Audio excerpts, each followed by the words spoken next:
And I work here now, so I get to see him every day. Good clap for that too. It's very exciting. Not every day. I know, right? The important stuff, if you want to find me later when all of this is over, there's my Instagram, there's my website. You can see more of my stuff. I've been shooting weddings for 25 years.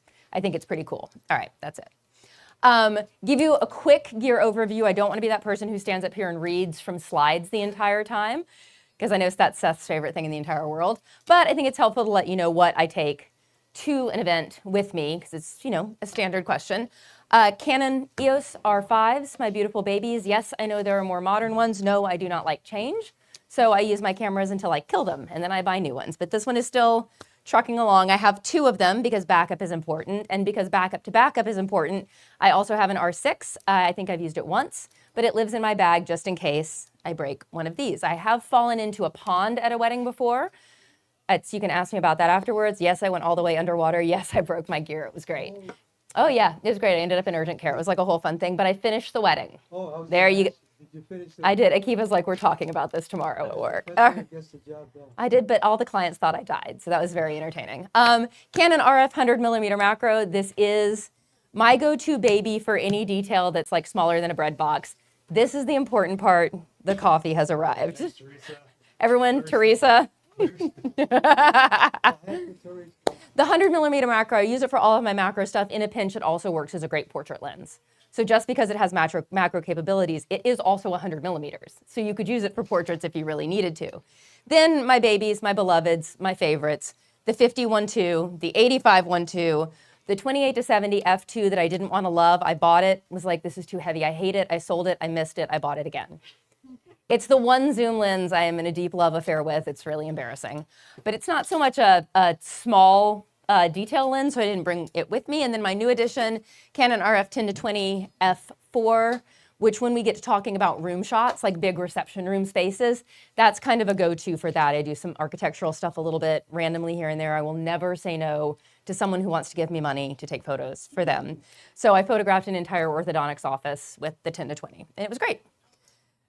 Lighting stuff. Now I'm giving you my lighting details, or my lighting details for details, right? I have flashes in my bag, I have strobes that I take with me, but more and more I'm getting into continuous lighting. Why? I do not have a good reason for that. My background is in theater. I went to school for theater. I am very grateful for that because it has enabled me to be a totally fearless public speaker. I'm scared of nothing. I'm more scared of one-on-one conversations. So when this whole thing is over and we talk directly, I'm so sorry, I will be weird and awkward. But I love public speaking. I also love lighting. And if you look at any of my work, you can absolutely see this is a theater kid who then picked up a camera. I light everything as if it's a stage show. And therefore, more of the way I see these days is in constant lighting, and constant lighting is getting so fantastic that I've started pulling it out more and more. Hi to everybody. It's so nice to see your faces. Okay. For anything big, anything that I really need to light up the room like it is a stage show, I have 2 Aperture 60X LED spotlights.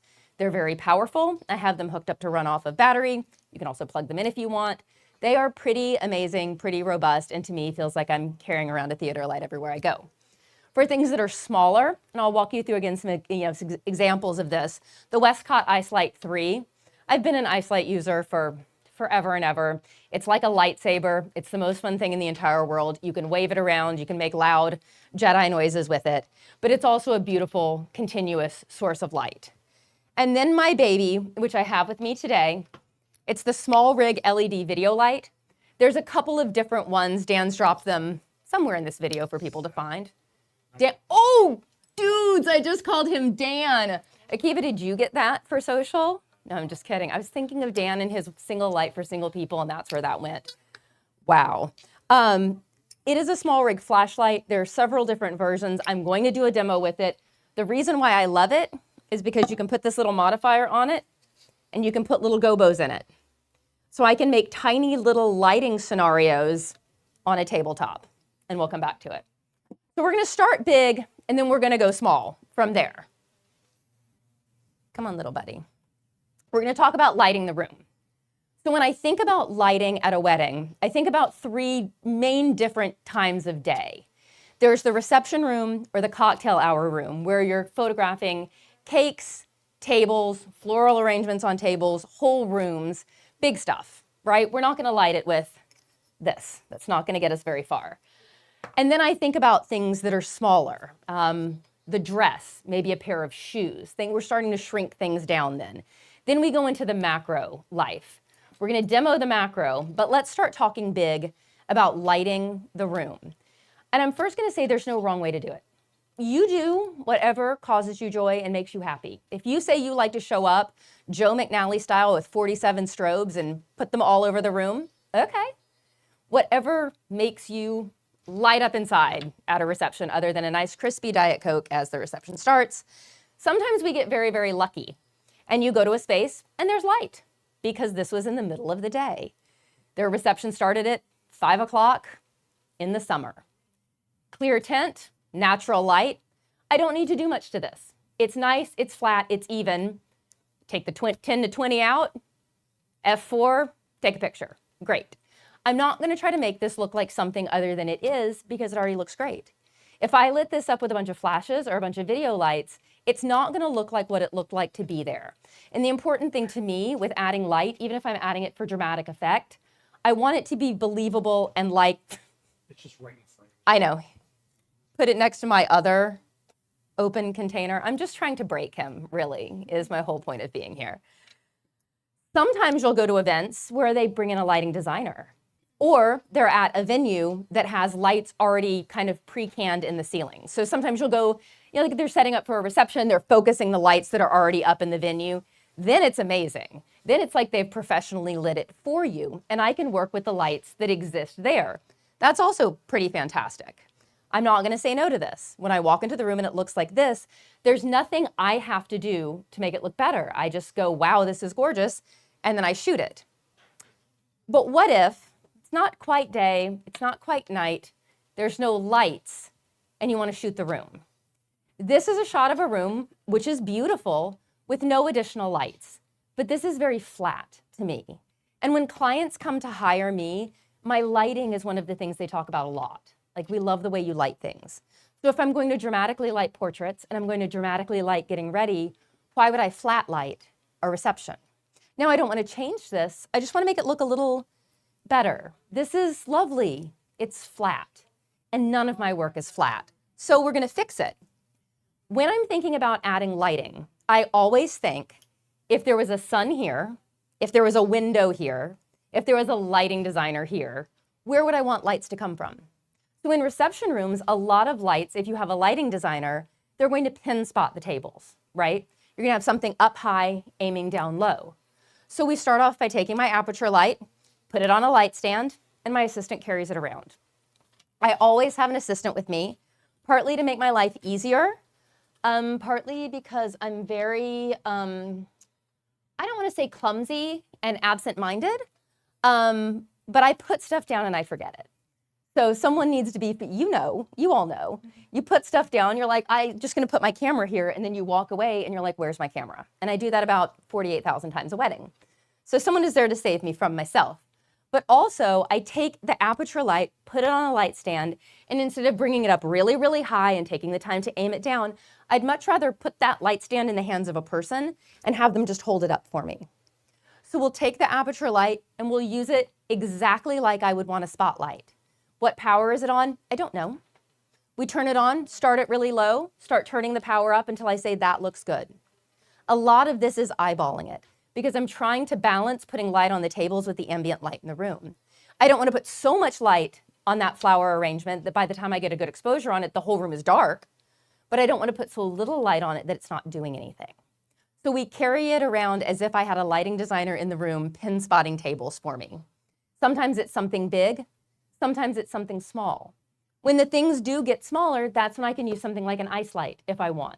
But more often than not, that aperture light just comes around with us because it doesn't make any sense to me to be like, okay, we've got an aperture light here. Now this thing is smaller. Let's go get the ice light. No, let's just bring it down, dim down the light, and keep using what I'm using. It's unmodified. It's just like a little spotlight that I take with me everywhere.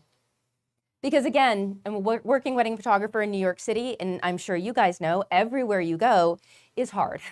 You have to take all of your stuff with you. There is none of this, let me go back to my car to get something. It's all in a sad little wagon, like a little beach wagon that we just kind of drag around with us everywhere. So the more I can minimize things, I don't want to bring things that I don't need. So here's another example. This is a little hot, maybe, but it's a nice bright light on the table and focused on the light on the table, and I'm exposing for the light on the flowers. What that's going to do is once I get an exposure on the flowers, it's going to darken down the rest of the room, right? And if you look at this and you're like, this is too dark, move the light further away from the table. Turn down the power of the light. You can go with this anywhere you want to go. If you want to light bigger details, but maybe not something as big as a room, we might use the aperture light. We might also start using the ice light. Now again, if I can find natural light that works, that's where I want to live. Why would I make my life harder than it has to be? Weddings are hard enough, right? Like, let's be kind to ourselves. This was in the middle of a hallway. It was light coming from a window, just creating this one burst of light in the hallway. I freaked out. I was deeply uncool. I grabbed my assistant. I said, we need to bring everything out here right now because light moves. Hey, it's the Park Chateau. Yes, it is. That's, as any of you who've ever shot weddings know, it's a really fun parlor trick to have, to be able to identify any venue by just seeing like a corner of the space. One of my friends and I will regularly text each other like screenshots from TV shows and be like, where's this? Get it right every time. It was like I was watching Jessica Jones not long ago and I was like, where's this? And they're like, it's Angel or Incense. Like, give me a harder one. We have no hobbies, I'm so sorry. But I love finding patches of found light because when you're not working with a really big space, you're more mobile. I can roll this rack of dresses anywhere I want. I will take shoes outside and throw them in the bushes, right? Like, I did not throw them, if any of my clients are watching this, I gently placed them in the bushes and nothing happened to them. They definitely did not fall through the bushes and we did not have to go in and get them. Again, I cannot be trusted with my own body. But I will take things outside and I will look for patches of light. And my boyfriend, who's also a wedding photographer, sometimes will jokingly say we're just always light hunting. We're useless on trips. You know, we'll go do this beautiful nature walk and he's like, patch of light, patch of light, patch of light. And I'm like, just look at the trees. And we can't do that. It's not how we're built. I'll use natural light coming in from a window, just something very simple, one clean light source. And my whole life is kind of built around one good clean light source. I'll find a little patch of light that's coming from a window and use that little patch of light. And my favorite thing is if I can find the patch of light and then find a really good dark background, because when you juxtapose that patch of light against a dark background, it becomes extra dramatic. If I did not have a light there, now I do. I could do it with the aperture light. I could do it with the ice light. I could maybe do it with my phone. Hi, come have a seat. Patch of light on the ground. Is it natural light? I mean, yeah, but it also could not be natural light. It could be my assistant holding the aperture light up over it like a spotlight. So I look for what I can find first, and if I can't find it, I will make it, right? On the hood of a it's not a hood, on the lid of a piano, right? Closed piano lid, curved surface, one light just straight at it. I love a reflection on a reflection. We're going to get into reflections later. But your light can come from anywhere. This was in a hotel room, wooden shutters. It was really bright outside. I gave the shutters just a little bit of an open and used it to backlight things. So when you're looking for light, think about how you can use it. You might find a great patch of light on the ground, but it's not going to work for what you need. But maybe there's light bouncing off a wall somewhere. Maybe there's light outside on the patio. Just go look. Like your whole life can just be one big light hunt. Like I'm standing here and I'm like, ooh, I really like the light coming from the back of the display over by Sony. I could use that. The yellow of Nikon is really nice. You're going to turn into this person where you go into every room and you're like, it is all there. Sorry, I've ruined you. That's a much better idea than I had at a hotel. I hung the dress from the exit sign. Oh, you did not. We've all been there. It's fine. I love a window. A window is one of my favorite things. It is a beautiful, clean light source. If I have a window, I'm probably going to shut off the rest of the lights in the room, right? Because the worst thing that can happen to me is I have this beautiful window light and then I have this horrible overhead fluorescent that's just creating a weird color balance. It's making everything look super strange. So I turn lights off, The mother of the bride freaks out and turns the lights back on. And I say, no, no, it's okay. We turn them back off again. We have a fun little dialogue every time. It's really enjoyable. That's cute. That's a little girl there. I loved that little girl. She was just sitting right there. And I was like, please don't move. Please don't move. Right. She's so beautiful and was just staring down the dress. So I'll take the dress and I'll move it around. I was super fortunate. In this one, it was on a dress form. Like, oh my gosh, if I could bring a dress form to every wedding, I'd be so happy. But again, New York, mobility. Kind of weird. But now I know there's a mannequin here that I can take with me if I need to borrow it for the occasional Saturday gig. But I like to take details and put them near windows. Again, why would I light something if I didn't have to? But the thing about this is that's not all window light. That's my assistant outside with a light aiming through the window because it was overcast. It was very overcast and I wanted something brighter. Now, before I started using the aperture lights, I used something called the Stella from a company called Light in Motion. Many of us have been around for a while. You might have seen the Stella. They do not, I believe Light in Motion's not even a thing anymore, which is a sad, sad story. But I've discovered the world of other continuous lights, so we're good. I will call my assistant on the phone while she's outside, and I will say, move the light up, move the light down. So I'm using light from a window, but I'm amplifying it. That's not a mannequin. His name is Seth.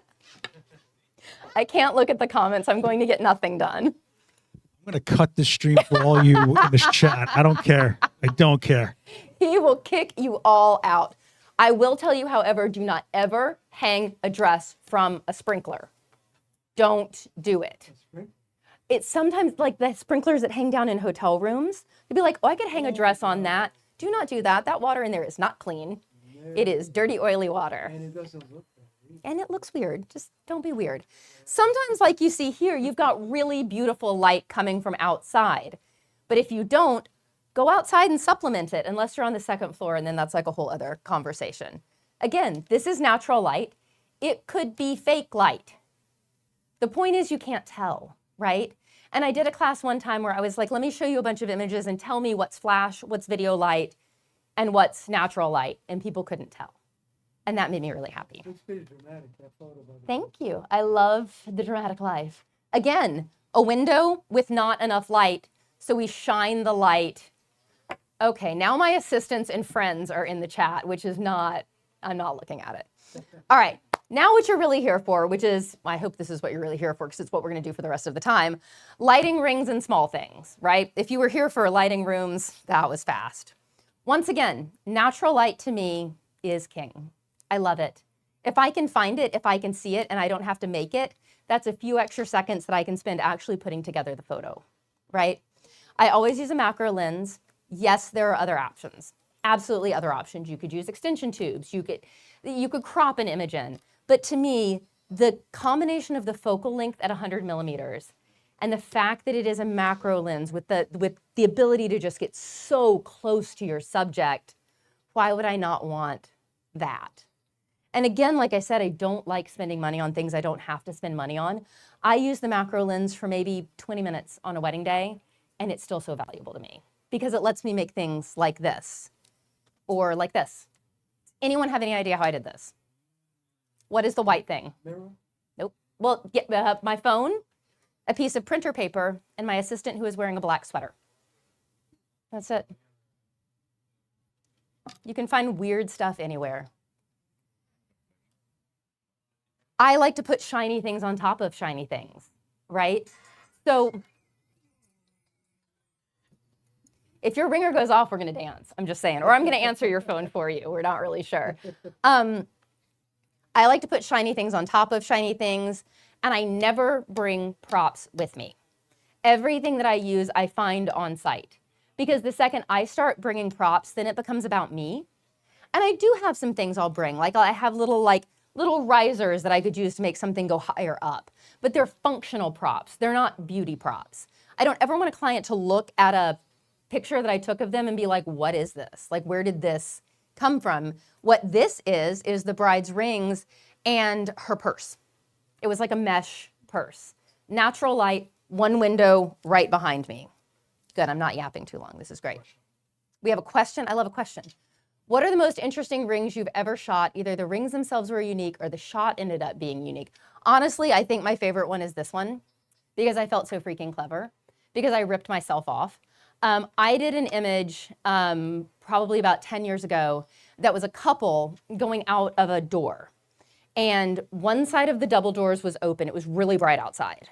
And then the other side was closed and it was really dark. I had someone against the dark side and someone against the light side. So you had this rim of light around the person on the dark side and the person on the light side was a silhouette. So then I copied myself by doing this. And I felt so clever. It's the longer you are in the industry, the harder it is to impress yourself with your own work. I don't know, Seth probably impresses himself every day. Just kidding. He's like, get her out of my space. 40 more minutes. Honestly, like I don't know how he does what he does. He's incredible. But I like to one-up myself, and when I can, I feel kind of smug about it. So that's honestly my favorite one. I love photographing rings. I love photographing small details. I generally shoot them all at the start of the day. And the other reason why I like copied or were inspired, I was inspired by myself, Brad. The reason why I also like doing details at the start of the day is it lets me kind of like get in the shallow end of the pool, and it lets people get to know me a little bit before I start turning the camera at them. So if I'm just in the room and I'm just working on things, they're getting used to me being in the room. And then when I start turning the camera in the direction of my clients, they're already a little used to me just kind of being in there. And people tend to come over and they're like, what are you doing? Because usually I've got flowers and like all kinds of stuff going on. And it gives me a chance to really like acclimate to them and them to acclimate to me. So the stuff, when the details get little, the macro comes out, the R5, my beautiful baby. Right now I have it on autofocus that will probably last about 5 minutes because before I go to a wedding, I have too much coffee. And you do it too. We all do it. And when I'm trying to stack rings on top of each other and my hands are doing like this, and I'm trying to autofocus, it's just a whole thing. So we're gonna see how we go. I might switch it over to manual. You never know. But I brought my stuff with me. So I have a tabletop tripod. I bought it literally right out there the other day on my lunch break. And I have my flashlight. I love this flashlight. Flashlight. What it does, and the reason I love it, is because it has this little friend that you can put on the front of the flashlight. And on this little friend, you can put a variety of different things. So this is like you gave the theater kid a gobo, right? Like this is amazing. You can use it as a flashlight. Let's just turn it on. You can change the colors if you want to. I know. SmallRig. SmallRig, yep. You can change the colors. I usually leave it on plain. They're good. I think I'll overblow them. If we have to, we'll have to. You can also push it in like this. When it's down, the furthest way down and out, it's tighter. That's a bigger wash of light. So you've got that to go with. Before I blind myself, let's turn it off. So what I do is I usually put it on this. Sometimes I'll have my assistant hold it, but she's also been caffeinating. So I'm trying to focus on something and the light's doing like this. It's a whole thing. So we're gonna set it up. And what I'm gonna start with first, I have the ones that I like the most. They have really interesting ones, but I can't really see myself ever using like a square, right? Like, There were some entertaining ones. There's a heart. That's actually kind of cute if you're doing like a flat lay and you want to make a heart. Okay. There's fun stuff. Like I've played with literally all of these, but they all come with it. They come in a little bag. I also put dead batteries in it. It's really fun. So we're going to start off like, let's do a window, right? Let's take a picture of rings in a window. Actually, you know what? Let's start clean. We're going to start with just a spotlight. So there's a little cutout right here. You just slide this thing in here. This is usually when people start coming over going, what are you doing? And I love that. So I'm going to wiggle this thing in here. And then because it's rubber, it just goes right on the front of your light, like this. Right, like so. And then it's USB-C for charging. It charges really fast. And then right here, I just come in here and put it on my flashlight. And once again, I have For you in the chat, it's pinned to the top of the chat, Yes. the links to the two lights. Aww. For you in person, you're on your own. Or you could ask any person. Seth is so supportive. He's so supportive. All right. So what we're going to do is I'm going to tilt it down like this. And I love this little thing here because, let's make this tighter. Come here, buddy. It's acting funk, so we'll just do it this way. I'm just going to go ahead and turn it on. Great. I've made a spotlight. Fab. Come here. Let's go like that. Again, I need to duct tape this on here, but I'm lazy. Let's wedge it back on there. I also, again, had too much caffeine before I started this demo. It's fine. So we're going to start here. Keep it there. I'm going to start with my favorite reflective surface in the entire land, and it's called my phone, right? My phone is in a case, which has a pop socket on the back, which has stickies on it. So if I want to make behind the scenes content, I can stick it to windows. It's really fun. It also sticks to tables, and then I pull it off during meetings, and everyone looks at me, and it's awkward. So I'm going to take my phone. I'm going to put it on airplane mode so my texts don't pop up while we're here hanging out. The reason I wear black to weddings is partly so I can clean my own stuff, and no one will notice. But we're going to put that down right there like that, and I'm going to start with the ring on my own finger. Tether. Look at that. See, I get really into what I'm doing, and then I forget. We're going to tether in, go live view, so you can see what I'm actually doing. It's there. This. And then close that, yep. Apparently I have too many things that pop up on my computer. Okay, so this is my own ring. It's not my engagement ring. I'm not getting married. It's just a pretty ring I wear. Okay, so I'm going to set it down. My phone is the best reflective surface in the entire land. I love a reflective surface because let's be honest, we are in a getting ready room on a wedding day. It is a mess. This is probably about the amount of space that I have to be shooting, right? So I've got my light. My light is a window, right? If I had a window, where would I want it? I would want it right behind me. But I'm in the middle of an event space, or I'm shooting a wedding and it's nighttime, or the only place I have to shoot is a corner, or it's too loud and I'm literally sitting in the hallway of the hotel. So we are going to start at, let's think about this. I'm going to start at like ISO 640. Why? Why not? If you don't know what settings to put your camera on, literally put your camera on anything. And then aim it at the thing you want to take a picture of, see what's wrong, and then fix it. So I'm going to start at ISO 640, 250th of a second, f2.8. And that is not going to be right. But we're going to start there anyhow. And I'm going to tell you why not. So I'm going to come in, and you can see I'm coming in nice and close. It is definitely not exposed properly. So I'm going to take down to 125th of a second, and I'm going to move my focal point around, because what I want you to remember about a macro lens is you're magnified, right? I am super close to something. If I'm shooting at 1.2, right, and I'm here, and I'm shooting the Sony sign back there, and then I decide to shoot the Adorama trade sign back there, I have the space to do that. I'm so far away from my subject, but I am on top of my subject here. So every change that I make with my f-stop is going to be a big deal. So I'm going to start here at 2.8, and I'm going to take a photo. And it's nice and clean, and it's lovely. But it is so out of focus. And let me tell you why. P, right? Come here. Yep. Look, we're in focus right here on the prongs on the side. We're not in focus on the prongs on the top. It's almost on the exact same plane of focus, but you're with a macro and you're at 2.8. You can be in focus here and wildly out of focus a millimeter away. Yeah. So I'm not going to shoot something like this at 2.8 unless I want my clients to come back later and be like, why is my ring not in focus? I'm going to first take my ISO and go back to live view. Bloop. I learned capture one 5 minutes ago. The first thing I'm going to do is I'm going to take my ISO to 1600. Why am I going to do that? Because I'm not going to be on 2.8 anymore. I'm going to go to f8. And if I go to f8 and I stay where I was, I'm going to be way underexposed. So we're going to go to 1600. I'm going to try not changing anything except going to f8.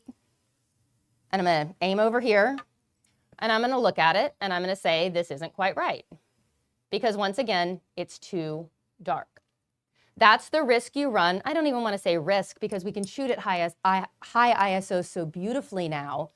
But the second you start using continuous light, I find that with flash, I can just make my light brighter. I can freeze my subject with a really low shutter speed, but we're working with basically natural light now at this point. So you have to consider that and consider your ability to handhold as well, based on how slow of a shutter speed you want to go on. So I'm at 125th of a second, f8, ISO 3200. I still think it's too hot, so I'm going to go down to 100th of a second. I'm going to aim right at the center because I think maybe now f8 will let everything be in focus. Take a picture, come over here, take a look. Okay, we're good. We're good. I am going to pee and take a look at it. That sounded really wrong. You can just pinch zoom, by the way. I can just pinch zoom, by the way. See, again, I'm learning capture one in real time. We're in focus still here, but now I come up to what was not in focus any before. It's still in focus. I come down to the center. We're in focus. Look over to the side, though. I'm at f8, and we're out of focus on the side. So this is where you and your own artistic sensibility have to make a decision. I could go to f11. I could go to f16. I'll have to make adjustments with the rest of my settings if I do that. But again, I can comfortably shoot at ISO 10,000 on this and feel good. The two things I want to make sure that I'm doing, though, if I'm shooting at a really high ISO, I want to nail my exposure, which, my goodness, we can look at our cameras now and nail our exposures, right? Like, we are so fortunate that we can see our exposures change in real time. And I want to make sure that I'm composed exactly how I want to be. Because if I'm not composed exactly how I want to be and I have to crop in tighter, then I'm going to start seeing more of that grain as I go on, right? Time check. Oh, we're doing so good. Okay, this is great. Yes. There's a clock right in front of me. This is great. I'm doing this in front of my coworkers who are like, she can't read a clock. This is fabulous. Why is my ring not in focus? It's, you know, it's art. Correct, Vogue. All right, so what I will do when I am working my way through shooting details is I will start small and I will start clean and then I will get creative.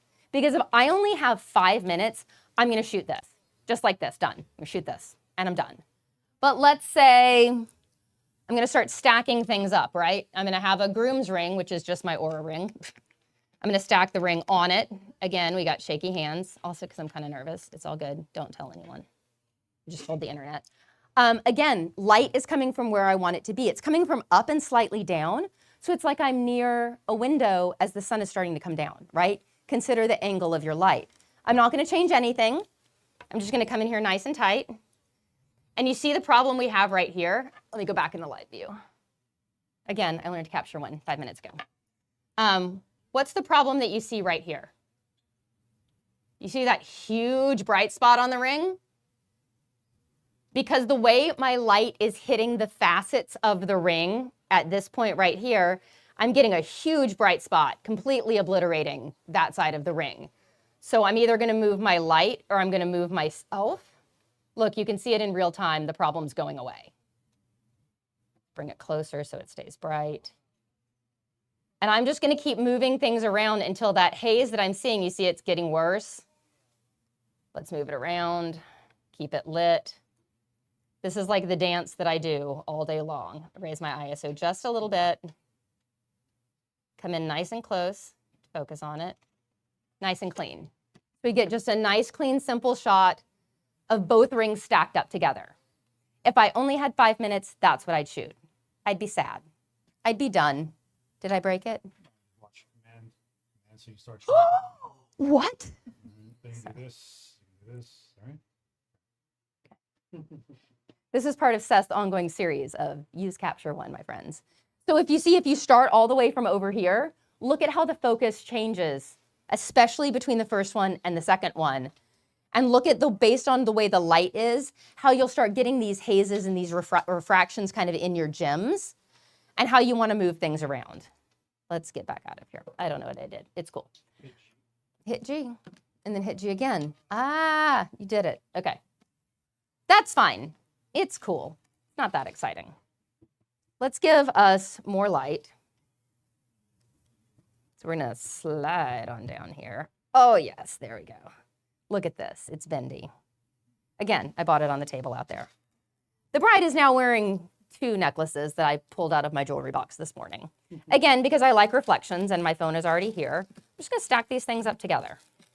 Whee! Okay, I'm gonna go with just the band. Why not? We went to the groom's room. The groom couldn't find his ring. Everybody panicked. Nobody knew who had it. Pretty much what happens every time.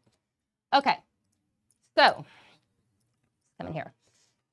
We're back to talking about depth of field again. Remember at 2.8 how incredibly out of focus most of my ring was? We can also use that for artistic effect. Teresa's gonna regret getting me coffee because now I got the shaky hands. There we go. Most of my time shooting details is spent moving small things around. All right, we're gonna go back to live view. I don't wanna shoot this at f8. It would be fine, but now I have a few more minutes. I'm gonna do some kind of creative detail portraits. So I'm gonna go back down to ISO 1600 because I don't need to be super high. I'm not at f8 anymore. I'm gonna go down to f2.8, crazy, and I'm gonna come in nice and tight on this. And then I realize my settings are wrong because I went from f8 and the light a little further away to 2.8 and the light really close. So I have to make changes. And in real time, I can watch my changes being made. It's so weird shooting live view with people watching. I can come in nice and close like this, focus right on the edge of that ring. Oh, I don't like that you're seeing my live view. It's stressing me out.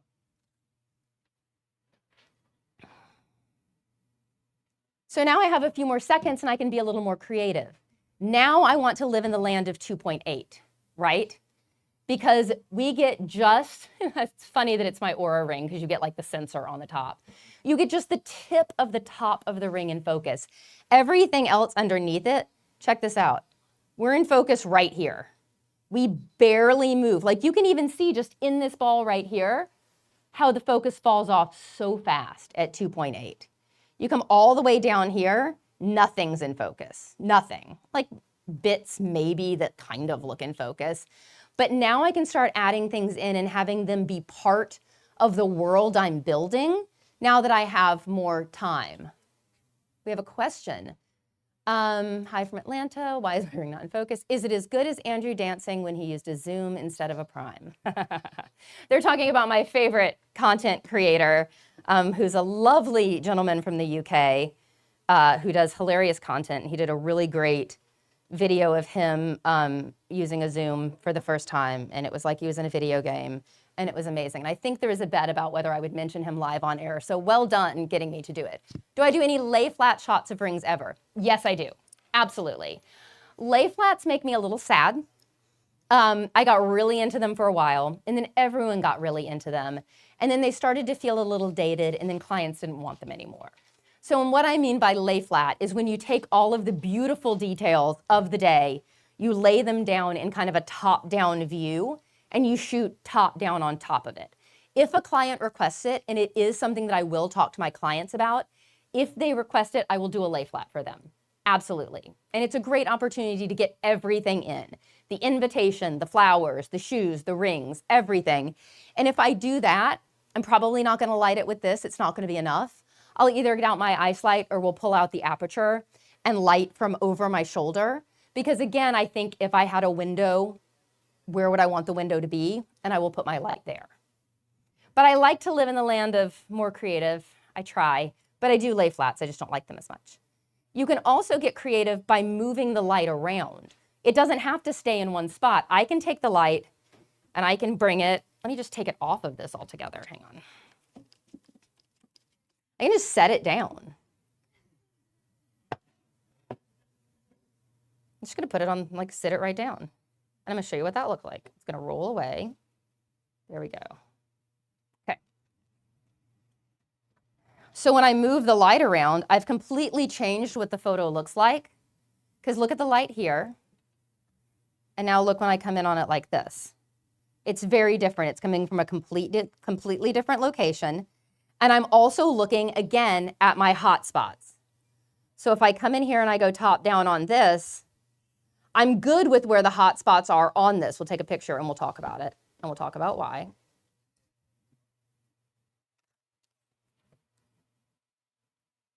when I'm looking at hotspots, I'm good with where these are because then these hotspots become leading lines for me, right? Everything that I've got on the ground is curved.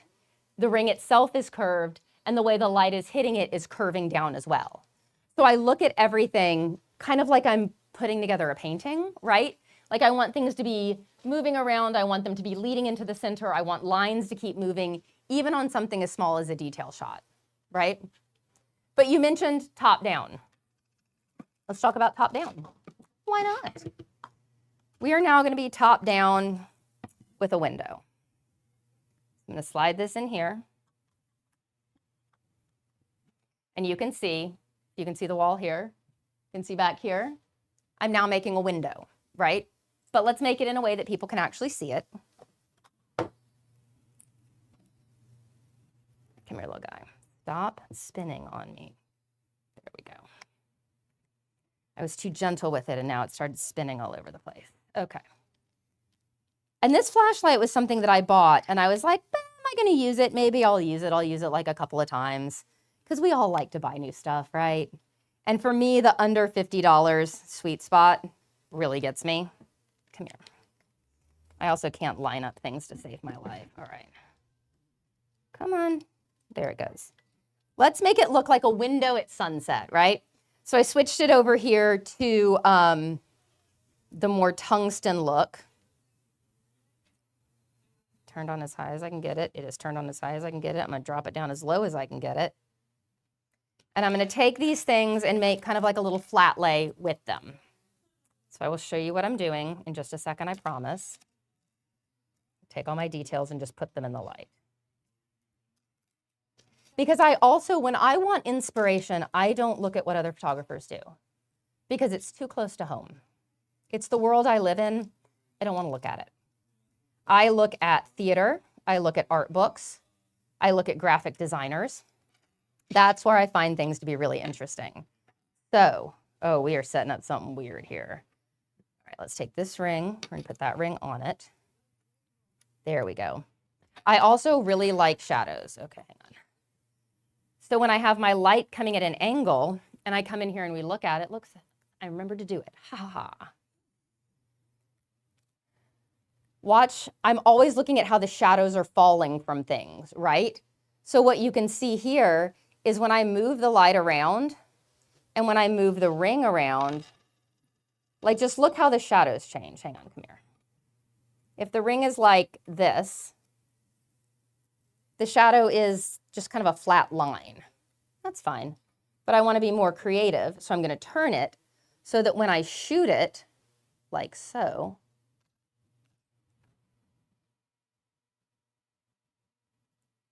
you have the shadow become part of the image, right?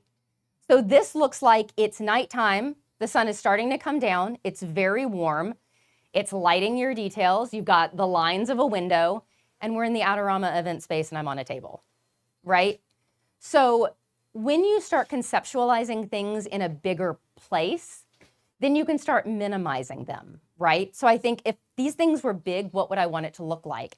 And then when you get to this place right here, without changing anything of your settings, I could come in and I could shoot it from here, right? I could come in and I could shoot it from way high up top, like this. I could come in and I could shoot it from over here. And I'm going to show you all of these different examples. Because the light is not changing. Nothing is changing other than my vantage point. Can we put several? Can you show me how to do this? Uh-huh. Like what everyone do. Oh, come on, lady. This power. Get away from G. Oh, now you got, come on. What are you doing? I don't know what I'm doing. Yeah, This is why you're here. What is it? What did you do? I don't know. I just touched stuff. It's faster and more convenient than using speed light with a snoop. I don't necessarily think about it as. Repeat the question. So stream. Ah, thank you. Is it faster or more convenient than a speed light with a snoot? They can both be very fast and convenient. It's just whatever your version of fast and convenient is. For me, I see faster if I can see it in front of me. Right? You see it right away. Yeah. You see it right away, and some might be like, oh, you have it so easy, you can see it right away. And I'm like, yeah. I could do this with flashes. I could do this with strobes. My brain sees small details with continuous light, so why not honor the way my brain thinks, right? But look, I made 4 completely different-ish looking images all in one scene with one light, and all I did was change my angles. So I will use this sometimes for flat lays, and it's really fun. The other one I really enjoy messing around with, and you have to be careful when you start doing like funky creative things. You don't want to repeat yourself, because I don't want a client to be like, I saw that on your Instagram. And you're like, you didn't. This is the first time I've ever taken this picture. So I'll put the ones with little holes on it. Come here, I do not know what I've done to this. Hang on. We're just going to pretend I know how to use this thing here, which I have apparently managed to break. Okay, great. Now we've got little dots on the table. So I'll take 2 rings. Actually, I'll just go with one. Go with one right here. And again, my hands are going. All right, let's show you what we got. I know, I touched the G again. What did I do? I really, once he figure out what annoys him, part of you just kind of wants to do it. Do any of you have siblings? So then you can get really creative. Like, look at this, right? And if you want to get crazy creative, before I show you that, I'll show you that image, and then we'll go into crazy creative town. Keep live. You want to shoot tethered? I could just keep going? Yeah, Okay. just do it. Oh, why is it? How do you turn it? Oh, because it didn't recognize it. It didn't recognize that I turned it. Oh, there you go. Oh, just R. Okay. Which way do you want? There. Right? Just make little spots on a table. This is fun. This could be a colander, right? I also love multiple exposures. So sometimes I'll take one image. I know you did a little dance. Do any of you shoot multiple exposures in your... It might not work tethered? Only one way to find out. Yeah, let's find. Let's see what happens. Oh, you can't do it. Never mind. We'll just talk about it conceptually. That's an R51? It's an R51. Yep. Sometimes I'll shoot one image. I'll go in. I'll pick multiple exposure. I'll shoot another image and put it right on top of it. You know, back in the film days where you'd shoot a picture, you wouldn't. It's fun, right? Yeah. My friend had a twin sister. No, I'm saying, yeah. Only in photos. He had a twin sister. But then I will go back, and not only will I do things like this with rings. Let's go back to a color scene on this earth. Okay. Whee! I don't know what I've done, and I don't know how to fix it. It's fine. I don't think it's tight enough at all, but it's spinning. Yeah, well, whatever. Let's do it this way. I'm also really notorious for breaking my own stuff. So I think you're probably right. But we'll flat this down here like this. There you go, it's fine. I won't just shoot rings. Let me put my own rings back on my own hand. I think that's probably a good idea. I use my phone a lot. Get my phone back. You want me to do my watch? My watch will work for exactly what I was about to do. I like to stand things up. So let's say a client is wearing a watch they love.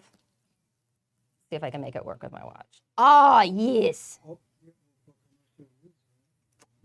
There we go. There you go. See, now I'm a commercial photographer. I will come in, and again, I love my phone as a background because I can also get a kind of natural vignette when I'm shining a light down on it. Look at this. You know what? It would be helpful if you could actually look at this. So look at the way it's hitting the ground behind it with that beautiful little fall off.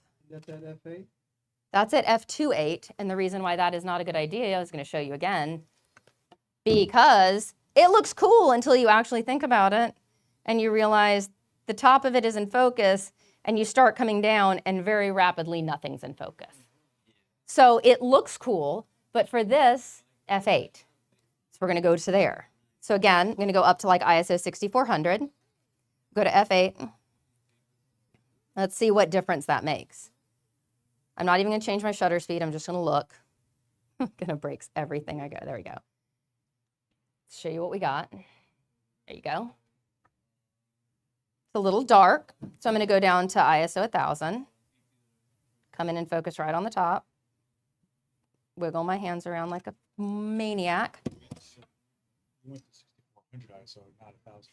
I went to 6,400, yes. Oh, whoops. So now everything's in focus, right? But then you have to make a decision, right? Because I'm like, I like the way the other one looked better in terms of the fall off and but I guess they probably want their whole watch in focus. Got a nice gradient look. Right? I do like that. Little shadow. And I will also take bracelets, rings.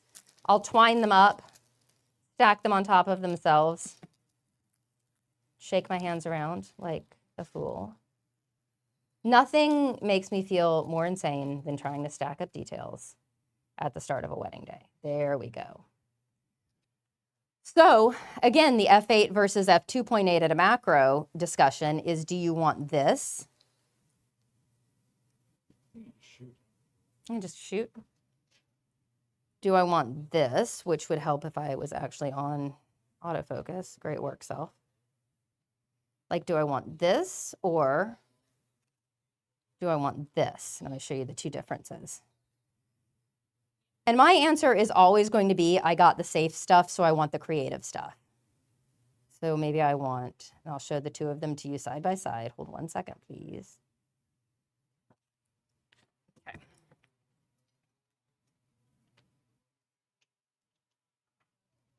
F8 on the left, F2.8 on the right. When you're shooting something like a 70 to 200, and your subject is all the way in the back of the room, and you're looking at the difference between F8 and F2.8, you'll see a difference. Don't be crazy.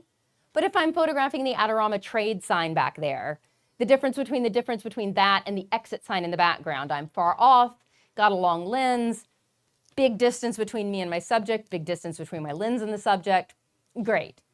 When you are this close to something with a macro lens, the amazing difference between F8 and F2.8 starts guiding my artistic choices. Right?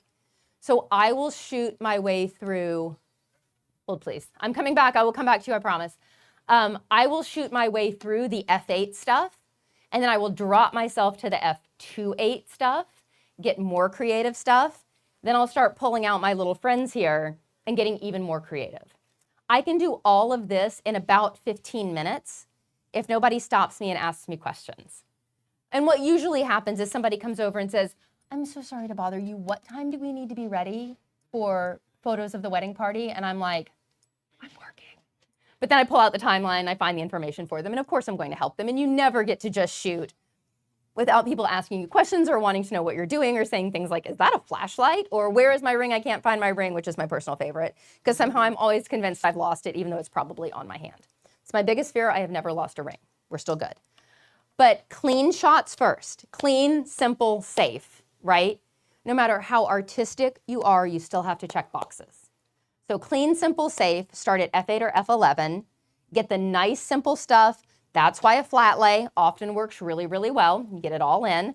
But I'll go the two rings together. I'll do earrings. I'll do bracelets. I'll kind of make a little space where I can set everything up together. So maybe some details go on my phone, and maybe some details go on the bride's mom's purse, and maybe some details go on the veil, but I've got it all in front of me. Then I'll shift over to 2.8. I'll make more artistic shots. I'll move the vignettes around a little bit. And then I will bring out the gobos. I'll start being more creative with the inserts. I'll kind of be more different, right? So you start safe, and then you get to playtime. And the way I get to playtime is I convey to my clients the importance of having this built into the timeline, right?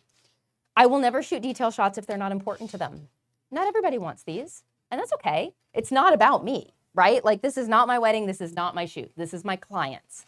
So I ask them, are details important to you? And if they say yes, I'm like, please have somebody gather your details for you to start the day, right? Because if you don't tell me what's important to you, I'm not gonna know. Are you wearing your late grandmother's watch? I will not know unless someone tells me. And if it is important to you, I wanna make sure I document it, right? And then based on that, I'll say, I generally recommend about 30 minutes at the start of the day for me to go through the details. Does that work for you in your timeline? Great. Then I've got the time I need. And if they say we've got tons and tons of details, and then the person I'm marrying also has tons and tons of details, then I might need to revise the timeline. But this is why it's super important to have an open dialogue between you and your clients and a planner, if they're there, to make sure that you have enough time to make the stuff that not only you need to make, but that your clients want you to make because they want you to be artistic. Gobos for the flashlights. Yes, I missed what you're using as the shadows. Shadows are just the fall off of whatever light I'm using. So like the shadows on the circles, we're just the parts that were not lit. I'm not using anything to I'm not flagging things off to create shadows, because the second I start flagging and creating sets for my details, there will be no stopping me, because I will start making little stage sets and start bringing tiny doll houses to my weddings. And while that would be so awesome, I have to stop myself at some point. Perfect, thanks, I'll check them out. F8, don't be late. Fabulous. Does anyone in the 5 minutes that I have left have any? Yeah, you can do it. Great. Just gonna take questions if people had questions. But if Sir. you get this small rig, that's a great little. Yes, the SmallRig. Yeah. It's just the bag that goes with it. It's my little bag. I got it. Actually, I tried to buy one off the trade show floor at Imaging USA and could not do that because they were gone. I bought it online here. Seth has the link. I think he dropped it it's in the video somewhere. There's 2 different versions of them. I want to get the next one up. It's called the Bumblebee. It's just it's a price difference of about $20. You got it right there. They're really fun. It's a really fun tool to have because it also just flattens down really, really, really small.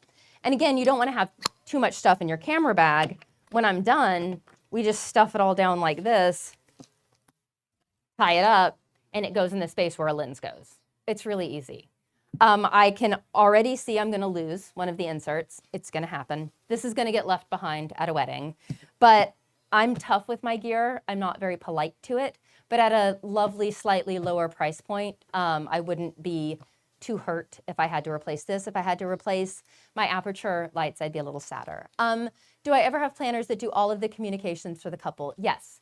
And they are planners that I trust, and I know that they can have conversations on my behalf.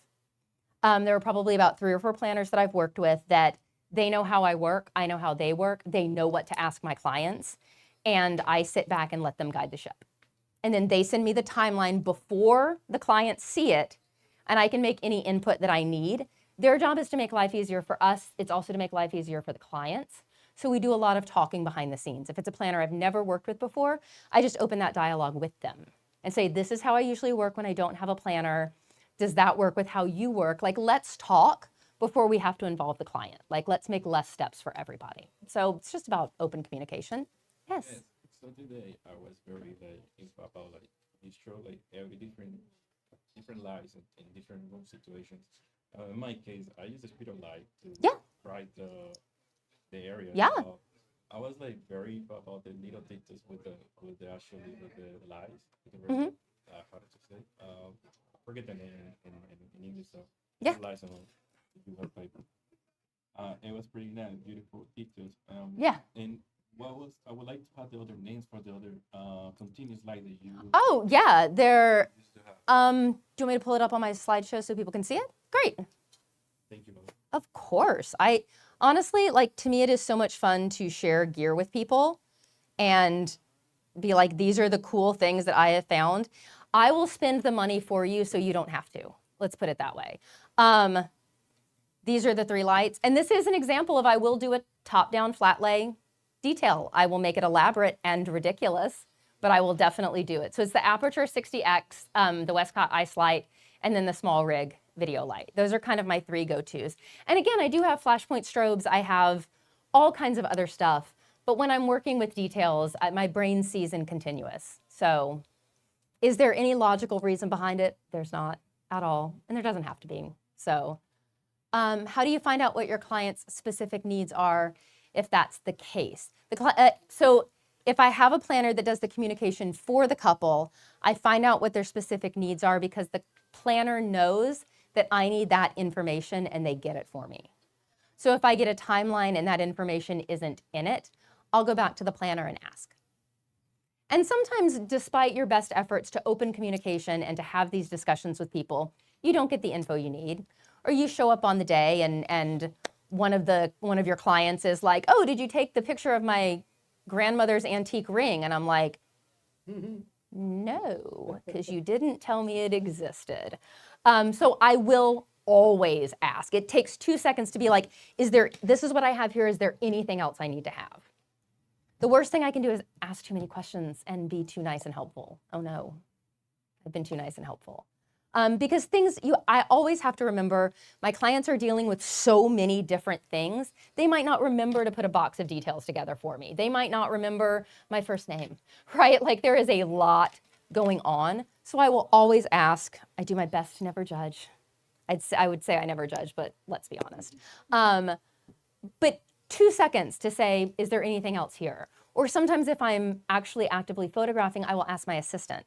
I always have an assistant and a second photographer. So usually while I'm doing this, the second photographer is with the other person who's getting married. And I'll have my assistant be like, is there anything else you need? Or they've given me a box of stuff, but I don't have an engagement ring. So my assistant will go grab the engagement ring, right? Or ask somebody's mom, is there anything else that you see that we're missing here, right? Like, just be helpful. Think if this were me and I were forgetting everything, what would I want someone to ask me? Where did I get my phone case? My phone case is from Amazon.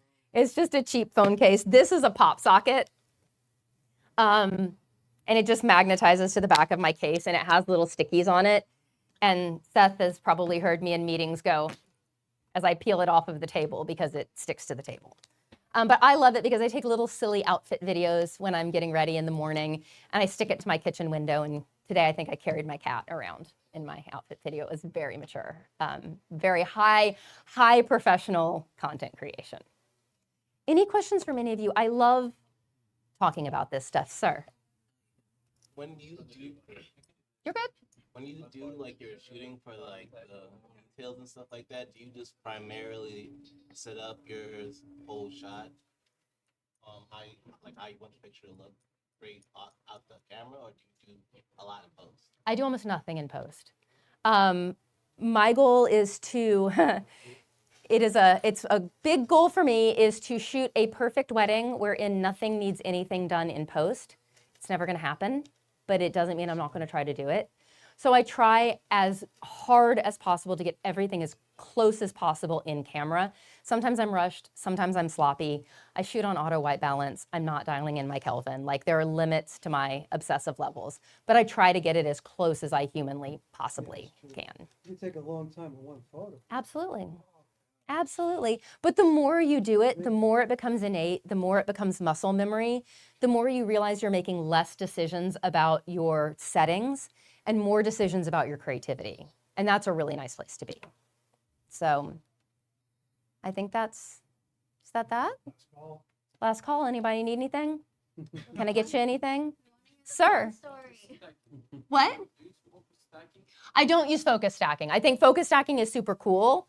And with some of the underwater work I'm doing now, I'm going to want to start doing focus stacking. That's a whole thing. I can talk about dive photography all day long. But for wedding stuff, that's just nothing I've ever really kind of delved into. And real quick, you want to hear the story about how I fell in the pond? Great, cool. I was shooting a wedding at a venue. It was a fake pond. You could tell it was man-made. It had one of those dumb arched bridges over it that people at the venue's like, oh my gosh, it's great for photos. And you're like, right. But I want to get the perfect angle right. So I see a rock and I'm like, I'm just going to step on this rock and anchor myself there. The rock was not a dark rock. The rock was a wet rock and it was very slippery. So my foot went down, my foot went up, my whole body went whoop like a cartoon and I hit the water. And I thought, well, this is going to be embarrassing because I thought it was going to be about a foot. It was not. It was about 5-6 feet deep. I went straight down. I have 3 photos in a row. One is black because I shot the ground, one is white because I shot the sky, and then one is murky because I was underwater. And for a brief second while I was down there, I thought, I'm just gonna stay here because how am I gonna come out from this? I came out, it was very Lady of the Lake. I literally had stuff on me. And the clients were like, oh my God, are you okay? And I was like, no, I'm fine. Did you get it on video? Ha ha ha. I'm panicking. My cameras won't fire. And I'm like, let me just put the cameras down and let them dry off. And my assistant's like, I'll get your backups. And I'm like, this is so fun. We then proceed to shoot family formals because the whole family was there waiting, because of course they were. So I shoot the family formals and then I go inside, I'm soaking wet, get a towel. I'm like trying to dry my hair in one of those like bathroom things. And my assistant is like, oh my gosh, thank God you're okay. And I was like, oh no, I'm not okay. We're going to go to urgent care when we're done. I think I broke my knee. I did not break my knee, but I did sprain my entire leg pretty badly from ankle to hip. And then I had to shoot a wedding the next day. So I took a bunch of Advil and went and did it. You're a real trooper, yeah. I'm a crazy person. But what's the option, right? Like it's a wedding, you can't reschedule it. But if you just find yourself falling underwater, just let yourself go. Let it go. And honestly, the thing I'm maddest about is that there's not video. If I had video of that, it would be on my website. It would be pinned to the top of my social. There's a Google satellite somewhere that has this on video, Yes. so don't worry about it. If you were a guest at that wedding or one of the brides, and the most embarrassing part about this, Seth, the bride worked for Canon. I need my TikTok right in that time. And I was like, great, my major sponsor that I love so much in front of one of their sales reps, I am underwater. And I was like, oh, it's a testament to how great the Canons are. And then I tried to die and it didn't That's what I work. said. Where's my GoPro at that time? So it's not if, it's when you do something incredibly stupid at a wedding. And if you do, send me a DM and tell me about it. But I hope you guys like this. You have my contact information. You can always send me a DM. You can always send me an email. Hopefully Seth will let me back in this space at some point in time. But next time I won't bring an open container of oatmeal with me. That's my hard Yeah. Okay. one. Last question in the chat. Anybody? Question in the chat. Do you give your clients a small photo album during the wedding? I've actually done that before. I've printed a small photo album during a wedding and gifted it to a client. And it was really awesome and it was really fun. And I kind of want to learn that from Vanessa Joy. I'd like to build it a little bit more into my workflow because she's a maniac. And I mean that in the best way possible. But I don't do it as a general standard. And Brad, if you want to talk dive photos, you know where to find me. You ever get contacted Yeah. shoot in other countries? Hold on. Everybody clap, and then we're gonna end the stream. There you go. Thank you.